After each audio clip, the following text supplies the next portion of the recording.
سلامونه ملګرو، غټ سوچونه او واړه داسونه. زه اوما او خلیل حیران صاحب زما ډېر خوږ دوست دی، الله دې ډېر عمر ورکړي. او موږ پرون ګپې شپې له ګورو نو په دې ګپو کې چې کوم دی دا یوه مشوره ده، یوه خبره موږ مخې ته راوستله چې روژه راغله ده او خلیل به یې راته دا خبره وکړه چې روژه راغله ده او دلته کې ډېر زیات غریبانان خلک دي او خپله ما لیدلي دي چې بیخي څه وس داسې نه کېږي. او د دوی لپاره چې کوم دی د وړوکې غونډه کې لنګر به شروع کړو او څه به مونږ یو څه به مونږ خلکو خدمت یو چې مونږ به د دوی خدمت وکړو، خو بیا هم وړوکې خدمت دی، وړوکې لنګر دی، شروع به یې کړو، زمونږ د وسه چې کم کېږي هغه به کوو. نو ما پې اچه وکړه، زما خپله دا خبره ډېره زیاته خوښه شوله. نو ملګرو انشاءالله تعالی امید لرم ستاسو هم راڅه خوښه شي دا خبره. زه شوم او خلیل شو د تنګي نه بره کږې چه وکړو چې خلیل پکې خپل دوکان هم کوي او په هغې کې اوسېږي او په دغه کې به چې کوم دی معمولي څه وس دس چې هغه به تاسو ته میلاویږي، مطلب که چاولې وي او که څه ترکاري وه، کجورې شوې، اچار شو، د وس مطابق چې څه ومني زموږ چې څه وس هم کېږي هغه به کوو ښه پوره او کوشش کوو انشاءالله چې کوشش هم دا دی چې موږ مخ په وړاندې لاړ شو، د هر څه چې کوم دی زیات کړو، چاولې کړو، چاولې په ځای چې کوم دی چرګان کړو، غوښې کړو. نو د دې لپاره چې کوم دی ودرېدل به راڅه غواړي چې څومره ملګري دي، څومره زموږ دوستان دي، نو د هغوی دپاره چې کوم دی دا یو موقع ده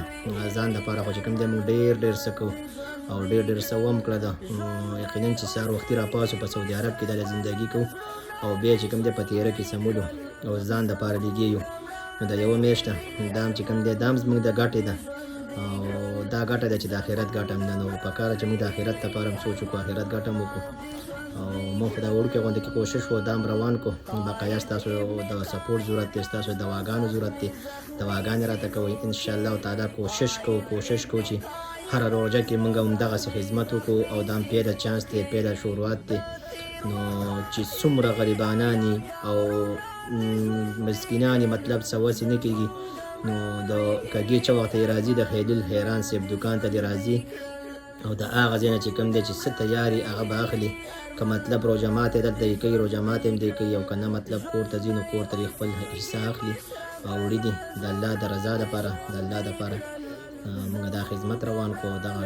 شروعات هم وکړو، دغه یو محنت هم وکړو. نو خلیل به یې د الله ډېر عمر ورکړي ځکه چې ګران کار دی، ټول بوج په هغه دی او ټول هر څه هغه کوي او زموږ به صحیح زموږ به ورسره سپورټ وي